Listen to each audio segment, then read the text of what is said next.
Hello दोस्तों, कैसे हैं सब। काफी सीएमए फाउंडेशन के बच्चे मुझसे पूछ रहे थे कि सर क्या सेल्फ स्टडी करके हम दिसंबर अटेम्प्ट निकाल सकते हैं। तो इसका जवाब है बच्चों, बिल्कुल हाँ, आप लोग निकाल सकते हो। बट क्या होता है कि थोड़ा सा आपको एक पर्सनल गाइडेंस की जरूरत होती है, और वो गाइडेंस ग्रूमिंग एजुकेशन कैसे आप लोगों को दे सकता है, जो कि मैं वीडियो के आखिरी में बताने वाला हूं। तो इसलिए आपसे गुजारिश है, वीडियो को अंत तक जरूर देखें और पसंद आए तो ज्यादा से ज्यादा दोस्तों तक जरूर शेयर करें। यस दोस्तों, जैसे कि मैंने आपको कहा, इन 5 महीनों के अंदर आप आराम से सेल्फ स्टडी करके पेपर अपना पहले अटेम्प्ट में ही निकाल सकते हैं। ठीक है जी। वीडियो स्टार्ट करने से पहले एक जानकारी दे दूं आप लोग को। ग्रूमिंग एजुकेशन एकेडमी बिल्कुल अफोर्डेबल प्राइस में सीएमए फाउंडेशन का कोर्स ऑलरेडी ला चुका है। बच्चों जो इंटरेस्टेड है, उसके लिए आपको कुछ नहीं करना है, हमारे हेल्पलाइन पे आप संपर्क कर सकते हैं, जो कि है उसका नंबर 8888880402, या डायरेक्टली विजिट कर सकते हैं हमारी वेबसाइट, जो कि है www.escholars.in। तो चलिए दोस्तों, वीडियो को अब आगे बढ़ाते हैं। तो जैसे कि इस वीडियो के अंदर मैंने आपको कहा, ऐसे तमाम चीजें मैं आपको बताने जा रहा हूं, जो कि आप अगर कंसिस्टेंटली फॉलो करें तो आप आराम से इन 5 महीनों के अंदर क्या तैयारी करके पेपर पहले अटेम्प्ट में निकाल सकते हैं। इसके अंदर हम जानेंगे आपका स्मार्ट प्लान क्या होना चाहिए, सही रणनीति, सही स्ट्रेटजी क्या होना चाहिए, और कंसिस्टेंट फोकस आपको किस तरीके से करना चाहिए। तो थोड़ा सा अगर मैं पेपर के बारे में आपको बताऊं, तो पेपर के बारे में अगर मैं आप लोगों को बताऊं बच्चों, तो ये पेपर सबसे पहले चारों के चारों पेपर आपके एमसीक्यू बेस्ड होते हैं। ठीक है, ओएमआर शीट के अंदर आपको बबल करना होता है। उसके बाद इंडिविजुअल सब्जेक्ट में आपको पास होने के लिए 40% चाहिए, और एग्रीगेट 50%, यानी 400 में से आपको 200 लाना चाहिए, तभी जाके आप क्लियर कर पाएंगे सीएमए फाउंडेशन। 5 महीने आपके पास है, बिल्कुल कंसिस्टेंट फोकस करना है, बैकलॉग लगना नहीं चाहिए, एक दिन भी गैप नहीं होना चाहिए, तभी जाके आप आराम से क्लियर कर सकते हैं। और अगर सोच रहे हो आप लोग यार आखिरी के 1-2 महीने कर लेंगे हो जाएगा, तो बिल्कुल भी नहीं हो सकता सेल्फ स्टडी के तहत खास करके। अब बात करते हैं बच्चों, 4 आप लोग के पेपर हैं, जैसे मैंने आपको कहा हर एक पेपर 100 मार्क्स का, तो 4 पेपर 400 मार्क्स का हो गया। क्लियर करने के लिए एग्रीगेट मैंने 50% का, यानी 200 मार्क्स चाहिए। ठीक है, पर पेपर जो है, पर पेपर यहाँ पे किस लिए बोल रहे हैं कि 2 शिफ्ट में पेपर होता है, जिसके ऊपर ऑलरेडी मैंने वीडियो बना रखी है। एक होता है 10 से 12, जिसके अंदर पेपर 1 पेपर 2 एक-एक घंटे मिलते हैं दोनों में, तो 1 घंटा अकाउंट्स और कॉस्टिंग का हो गया, और एक लॉ और कम्युनिकेशन का हो गया, जो पेपर नंबर 1 है। तो 1-1 घंटा मतलब 2 घंटा उस पेपर के लिए हो गया। ठीक है, उस शिफ्ट के लिए हो गया। फिर 2 घंटा 2 से 4 होता है पेपर नंबर 3 और पेपर नंबर 4, जो कि आपका बिजनेस मैथमेटिक्स और स्टैटिस्टिक्स है, और इकोनॉमिक्स एंड मैनेजमेंट है। ठीक है जी। अब देखो, एग्जाम के ये 5 गोल्डन रूल्स ध्यान से समझना क्या है। पूरा पेपर एमसीक्यू बेस्ड होता है, ओएमआर शीट पे आपको करना होता है, कोई भी नेगेटिव मार्किंग नहीं है, तो कोई भी क्वेश्चन आपने नहीं छोड़ना है। जिन क्वेश्चन में आप श्योर शॉर्ट हो पहले उनको करो, बाकी जिनमें कंफ्यूजन है उनको आखिरी में करना है, बट एक भी क्वेश्चन नहीं छोड़ना है। कैलकुलेटर आप लोग का अलाउड है दोस्त। ठीक है, कैलकुलेटर आपका अलाउड है, तो कैलकुलेटर का आप इस्तेमाल कर सकते हैं। मिनिमम मैंने आपको कहा इंडिविजुअल सब्जेक्ट में आपका 40%, एग्रीगेट आपका 50% की आप लोग को जरूरत पड़ती है। अब ये 4 पेपर क्या क्या है, तो पेपर 1 जो होता है बच्चों, वो आपका fundamental of business law and business communication होता है। ये थ्योरी प्लस कंसेप्ट के ऊपर होता है। ठीक है, थ्योरी है टोटल, बट कंसेप्ट जैसे कि सेक्शन हो गया आपका केस बेस्ड स्टडी, क्वेश्चन के ऊपर एमसीक्यू आ सकते हैं, तो वो आपको अच्छे से देखना है।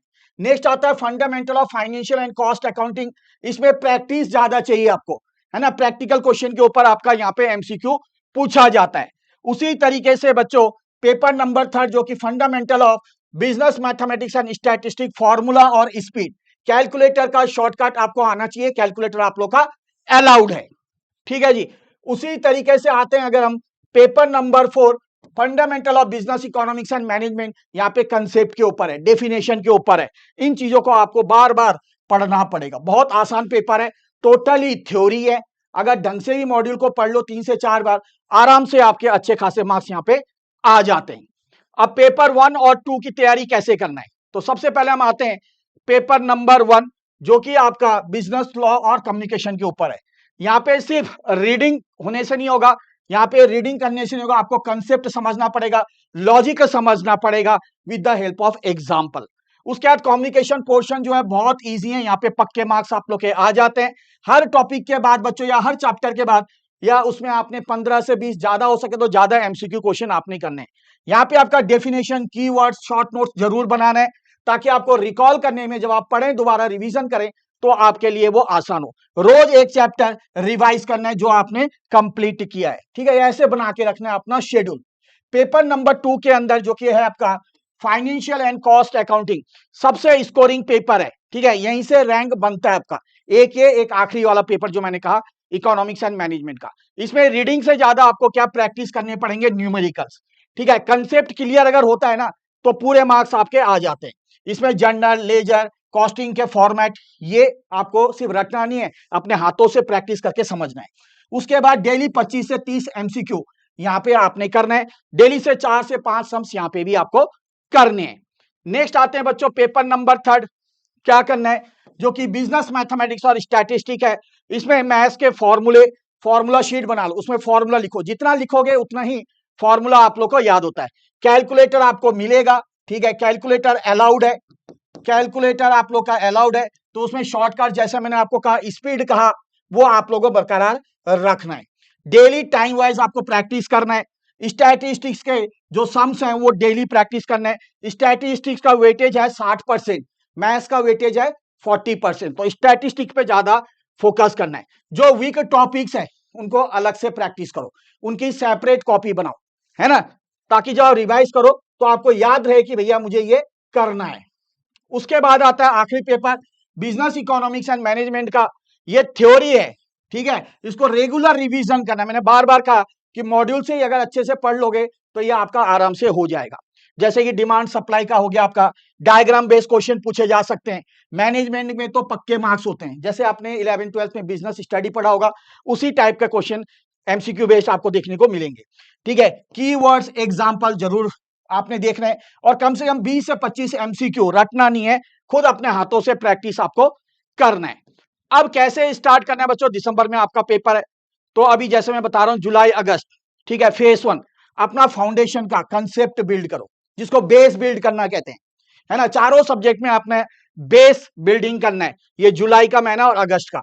उसके बाद 2 महीने हो गए, सितंबर अक्टूबर में क्या करना है, फेज 2। जितना प्रैक्टिस कर सकते हो उतना प्रैक्टिस करना है। जो वीक एरियाज हैं आपके, वीक एरियाज को आपने ज्यादा से ज्यादा यहाँ पे फोकस करना है।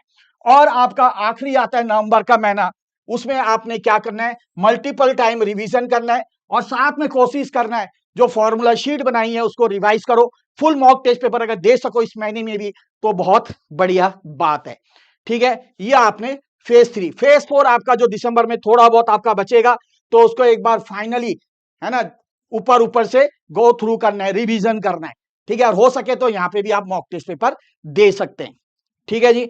तो ये चारों फेज आपके लिए मैंने आपको बता दिया है।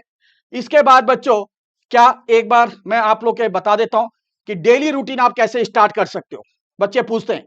तो सबसे पहले सुबह उठो, ठीक है, 1.5 घंटा अकाउंटिंग पे फोकस करो, क्योंकि उस समय फ्रेश दिमाग होता है ना, प्रैक्टिकल ये क्वेश्चंस आते हैं, तो ये आप लोग का आराम से यहाँ पे निपटारा हो जाता है। उसके बाद आ जाओ आप, उसके बाद दोपहर के समय क्या करना है, 1 घंटा दो मैथ्स और स्टैट पे, ठीक है। इसके टाइम के हिसाब से इसको प्रैक्टिस करो, है ना।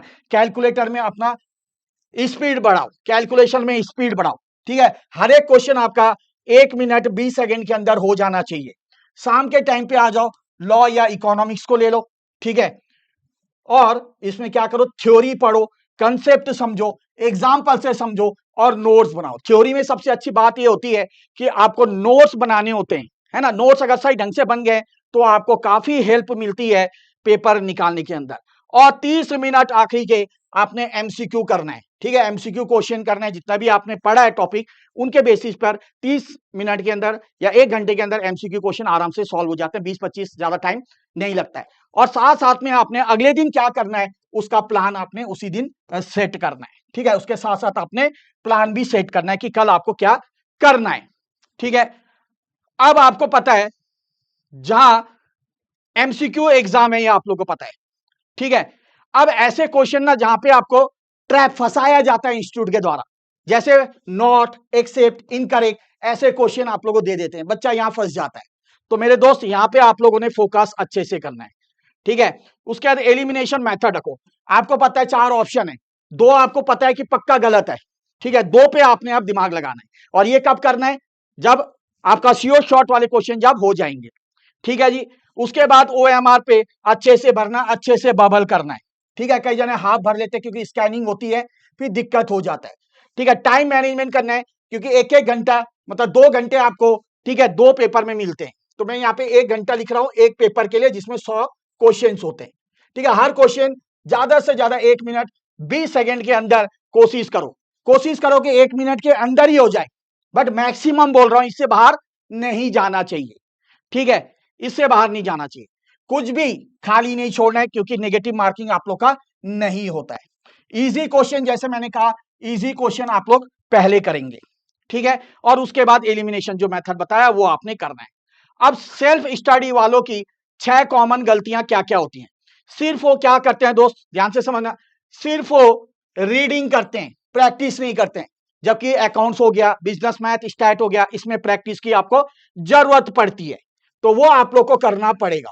दूसरा जो गलती करते हैं, पूरा सिलेबस लास्ट मंथ के लिए छोड़ देना। जैसे इकोनॉमिक्स हो गया, अरे भैया चल आखिरी में कर लेंगे, बहुत इजी है, ये गलती मत करना। चारों सब्जेक्ट को आपने इक्वल इंपॉर्टेंस देना है। ठीक है जी। तीसरी जो गलती करती है, मॉक टेस्ट, ये स्किप करना। हम ऑलरेडी क्या लेते हैं, फ्री में आप लोगों के लिए कंडक्ट कराया था लास्ट टाइम भी मैंने, है ना, क्या था वो, free all India challenge test. बहुत कम बच्चे पेपर देते हैं। मॉक टेस्ट पेपर नहीं दोगे कुछ नहीं होगा। शुरुआत में आपको चैप्टर वाइज टेस्ट देना है, उसके बाद दोस्त फुल मॉक टेस्ट पेपर भी आपको उतना ही देना है जितना जरूरत है, मतलब कम से कम 4 से 5। उसके बाद बिना प्लान करे कुछ भी आप पढ़ जाते हो, है ना, हाई वेटेज चैप्टर होते हैं जो बार बार कहता हूं, उन पे ज्यादा से ज्यादा फोकस करें, जो कि बच्चे नहीं करते। पांचवी जो गलती करते हैं, क्या करते हैं, डाउट्स को इग्नोर करते हैं।